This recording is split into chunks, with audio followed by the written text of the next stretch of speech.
Olá a todos, aqui é o professor Cláudio e hoje para tecer algumas considerações, alguns aspectos, na verdade, acerca da vida do grande poeta, do grande literato, do grande escritor italiano Dante Alighieri, um dos escritores, um dos literatos que eu particularmente mais sou apaixonado, até meu trabalho de conclusão de curso na filosofia foi um estudo que eu fiz estabelecendo algumas relações entre o conceito de luz no filósofo Platão e como ele aparece na Divina Comédia de Dante Alighieri. Portanto, sou um leitor, sou um apaixonado pela obra de Dante já há longos anos, desde o período da graduação de filosofia. Isso já faz muitos anos. Pois bem, eu gostaria de trazer alguns aspectos mais pessoais acerca da vida de Dante Alighieri. Claro que esses aspectos vão ter algum reflexo naquela que é a sua maior obra, a Divina Comédia, que originalmente não era divina, né? Nós, inclusive, já falamos sobre esse qualificativo, né? Esse predicativo, divina, que é acrescido à comédia de Dante. Já falamos sobre isso num vídeo anterior. Futuramente a gente pretende aprofundar um pouco mais sobre esse predicativo, mas, enfim, a sua maior obra, a Divina Comédia, foi escrita durante o exílio de Dante. Exílio esse que durou uma boa parte de sua vida. Aliás, Dante morre no exílio. E eu gostaria de falar acerca de alguns aspectos que vão culminar no exílio de Dante. A Divina Comédia, sua principal obra, será escrita no exílio. Portanto, Dante Alighieri é um poeta do exílio. A Divina Comédia foi escrita no exílio e Dante nunca mais voltará para a sua terra natal, Florença. A Florença, lá do final do século XII, início do século... Aliás, a Florença do final do século XIII e início do século XIV, a Florença de Dante Alighieri. Bem, Dante foi para o exílio, este poeta do exílio, padeceu desta pena por decorrência, obviamente, de suas posições políticas. Dante era partidário dos guelfos, aliás, para sermos mais precisos, dos guelfos brancos, porque havia os guelfos brancos e havia os guelfos negros, que eram, na verdade, constituíam um partido alinhado ao Papa, portanto, um partido alinhado ao papado, e que era opositor dos gibelinos, um outro partido político que era alinhado ao Sacro Império Germânico. Ora, havia um longo e duradouro conflito entre guelfos e gibelinos, que estavam alinhados a correntes ou segmentos político-institucionais distintos, os gibelinos associados ao Sacro Império Romano, desculpem, ao Sacro Império Germânico, que por sua vez fazia frente aos guelfos, que eram alinhados do Papado de Roma. Então, esses dois partidos eram opostos, tinham posições políticas opostas entre si, e os conflitos entre eles, na verdade, representavam conflitos de uma perspectiva muito maior, de uma perspectiva macro, conflitos em torno de um império germânico, o Sacro Império Germânico, e o Papado de Roma, o poder papal, que não era apenas um poder espiritual, mas também um poder temporal. Lembremos-nos que o Papa, neste contexto, concentrava poderes não apenas teológicos, religiosos ou espirituais, mas poderes também políticos, e como os tinha, este segmento político ligado ao papado, ligado a Roma, tinha no Sacro Império Germânico um dos seus principais opositores. Bem, os conflitos entre gibelinos e guelfos perduraram boa parte da Idade Média e chegaram até a Florença de Dante Alighieri. Essas divergências políticas envolvendo estes dois segmentos políticos estavam presentes também na Florença de Dante Alighieri. Este poeta, Dante, como eu já antecipei, estava alinhado aos guelfos. Era este o partido político do qual Dante era poderíamos dizer, né, um filiado. E os guelfos, que se dividiam entre guelfos negros e guelfos brancos, apoiavam o papado de Roma. Dante era mais ligado aos guelfos brancos. Entretanto, embora alinhado aos guelfos, Dante não gozava da simpatia dos papas, dos papas. Né? Dante não era uma figura benquista pelos papas. Lembremos, em sua Divina Comédia, Dante coloca até mesmo um papa dentro do inferno, né? Ou seja, numa Florença do século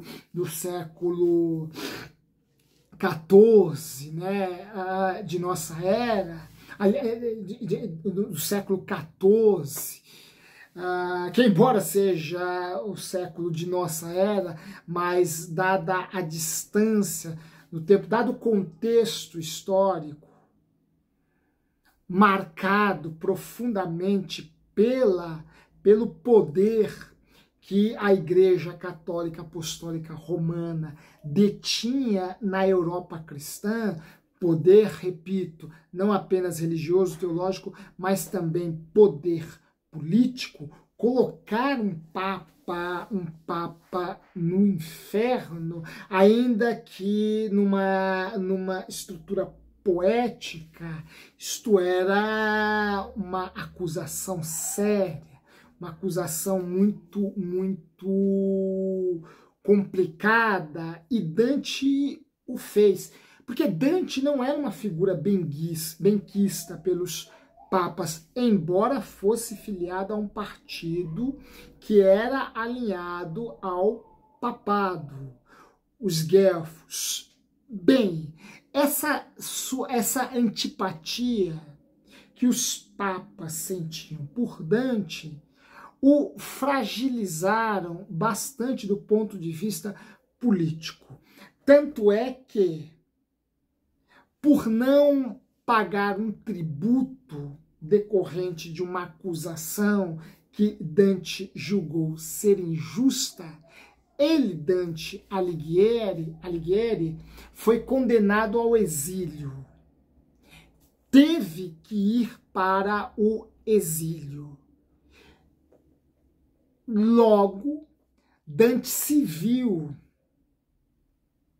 arrastado, forçado a sair de sua Florença, Florença que ele amava extremamente, Florença que era uma de suas grandes paixões, Florença que era a terra por ele cultivada, a terra por ele adorada, a terra por ele venerada.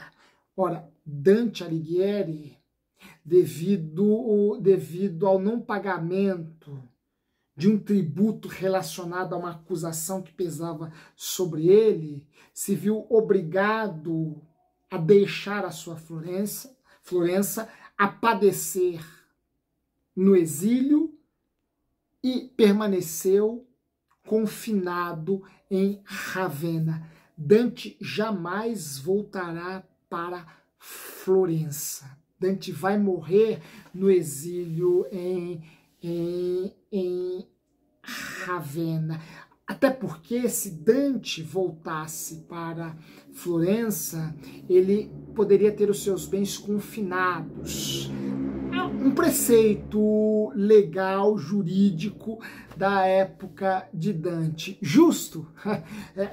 Bem, nós sabemos bastante que o legal não implica necessariamente justiça, né? Nem tudo aquilo que é legal é justo, nem toda lei é justa. Sabemos perfeitamente disso, né? Porém, portanto, havia essa proteção aos bens do exilado, caso ele não voltasse para a sua terra natal. Se voltasse, os seus bens poderiam ser confiscados. Dante não volta para Florença. Dante vai morrer em Ravenna. E de que forma a Divina Comédia expressa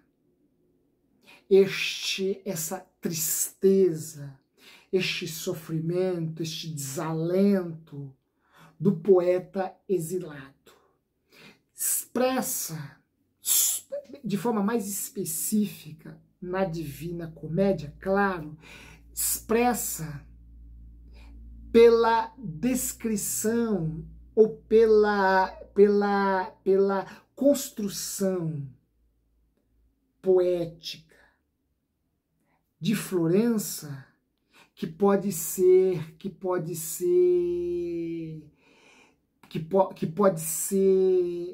divisada no paraíso de Dante. Vejam, a Divina Comédia é dividida em 3 partes. Nós temos uma parte dedicada ao inferno, nós temos outra parte dedicada ao purgatório e, por fim, nós temos a parte derradeira na qual Dante descreve o paraíso. Sua viagem pelo além começa pelo inferno, de lá ele ascende ao purgatório e depois é elevado ao paraíso. O paraíso já foi, e aqui, e sobre isso, e sobre este argumento, eu me alinho, e a este argumento eu me alinho. O paraíso já foi interpretado como a expressão literária, a expressão poética do desejo de Dante em retornar para Florença. Sua saudade por Florença era tão forte, tão intensa, o desejo de voltar era tão intenso, que este movimento de ascensão de Dante até o paraíso foi visto por bons estudiosos da obra de Dante como uma forma do poeta dar vazão poética a este seu desejo de voltar, retornar para Florença. O paraíso de Dante representa o desejo, a saudade. O paraíso é a expressão poética deste desejo, desta saudade que Dante sentiu por sua terra natal, Florença. Terra natal, repito, que ele nunca mais reencontrou. Vai para o exílio em 1302. Em 1306 ele começa a escrever a Divina Comédia. Essa obra vai absorver pelo menos 15 anos de sua vida. Ele começa a escrever a Divina Comédia em 1306 e vai concluí-la em 1321. 15 anos de sua vida dedicados a esta maravilhosa obra, a esta monumental obra, a esta catedral da literatura e da poesia universais. 15 anos dedicados a esta obra, que tem como o ponto alto a expressão, a manifestação, a descrição poética da cidade amada e desejada pelo poeta. Florença, que ele não mais haverá, para onde ele não mais retornará. Este aspecto, essa leitura, este argumento que tenta entender, que tenta identificar no paraíso a manifestação poética, literária, do desejo de Dante em retornar a Florença, sua terra natal, me pareceu extremamente sugestivo e atual. Por quê? Porque Dante é um poeta que vai para o exílio por razões políticas. Dante é um poeta que padece, que tem um engajamento político. Vejam, ele coloca um monte de político no inferno, coloca inclusive um papa no inferno. Na Divina Comédia, ele vai denunciar a corrupção política de Florença, mas vai denunciar não por exibicionismo, não vai denunciar porque aspirava a cargos políticos em Florença, não vai denunciar a corrupção política de Florença porque almejava algum cargo político naquela cidade. Ele vai denunciar a sua corrupção e os seus corruptores porque amava Florença, porque padecia, sofria em ver Florença se perdendo por caminhos que não a levariam à prosperidade e ao desenvolvimento. Pelo contrário, que poderiam lhe custar um duro, um altíssimo preço. Ora, este poeta, quando se engaja politicamente em prol de Florença, ele o faz por amor a Florença, por saudade de Florença, por, mesmo no exílio, levar sua terra com ele, sua pátria com ele. Isso me parece bastante sugestivo, sobretudo quando nós contrastamos este amor de Dante a Florença pela postura de não poucos dos nossos políticos. Pois se por um lado, aquele poeta que eu amo, e que talvez muitos de vocês amem também,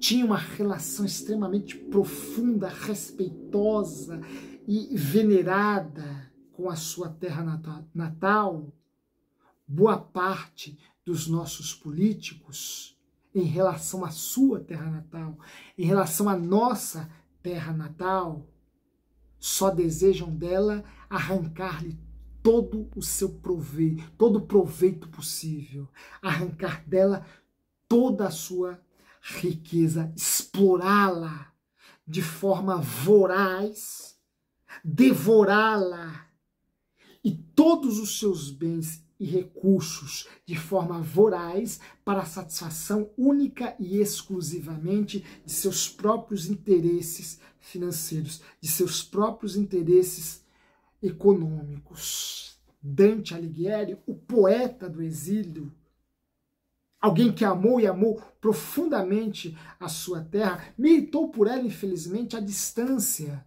porque, pelas razões que nós já vimos, foi proscrito, experimentou o ostracismo, foi expulso de Florença, mas transcreveu essa sua cidade amada, expressou a saudade, o desejo que tinha em reencontrá-la por meio da parte maior, mais significativa de sua grande obra, a Divina Comédia. E aqui, repito, eu me refiro ao paraíso. Paraíso, que é essa expressão poética do desejo, da saudade que Dante sentia por sua terra natal, Florença. Este poeta é um contraponto, sem dúvida alguma, de boa parte de nossa classe política que está ligada à terra, à sua terra, à nossa terra, mas apenas a partir de vieses econômicos. Se liga a essa terra apenas para arrancar dela, de forma voraz, inconsequente e irresponsável, suas maiores riquezas. Querem um exemplo claro? Querem um exemplo? Poderíamos dar vários exemplos, mas um mais recente. Vejam aí o PL da devastação.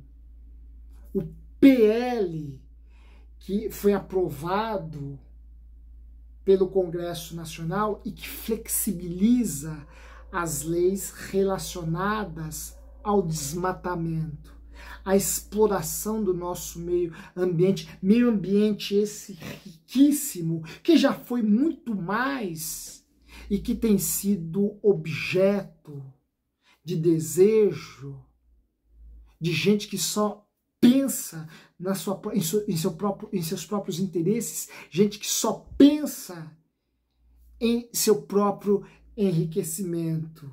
Gente, devemos incluir aqui. Gente, e devemos incluir aqui boa parte dos nossos políticos. Ora, o PL da devastação, este PL foi aprovado no Congresso, pelo Congresso Nacional e que flexibiliza as leis de exploração do meio ambiente, num contexto em que tanto se fala na importância da preservação de nosso meio ambiente. Vejam, as crises climáticas estão aí para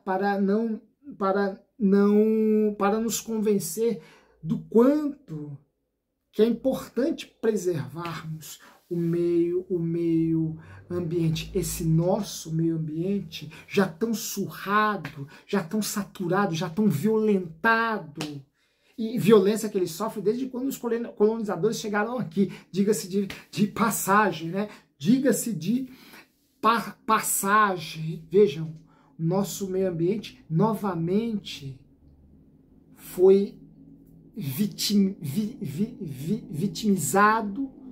vitimado por conta da ambição, do egoísmo, do desejo voraz de enriquecimento por boa parte de nossos políticos ligados ao agronegócio, ligado aos interesses agropecuários deste país. Ora, é constrangedor quando fazemos este contraste entre Dante Alighieri e boa parte da nossa classe política. Que bom seria se eles, os nossos políticos, lessem obras como a Divina Comédia e tantas outras que nos ajudam nesse nosso processo de humanização e se espelhassem nesses homens maravilhosos, de talentos, de um engenho quase que divino, por assim dizer, e como Dante e tantos outros buscassem construir políticas, fazer políticas, trabalhar e militar politicamente, não para explorar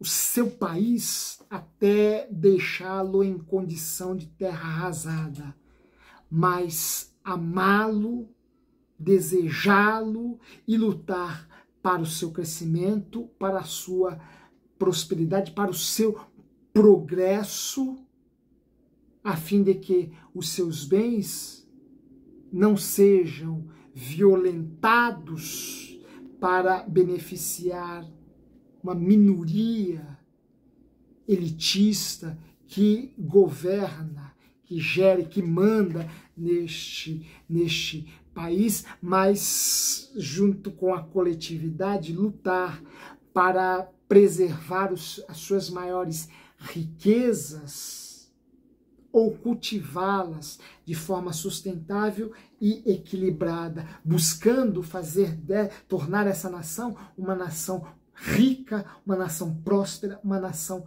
desenvolvida e não uma nação de terra arrasada. Os nossos políticos precisam e muito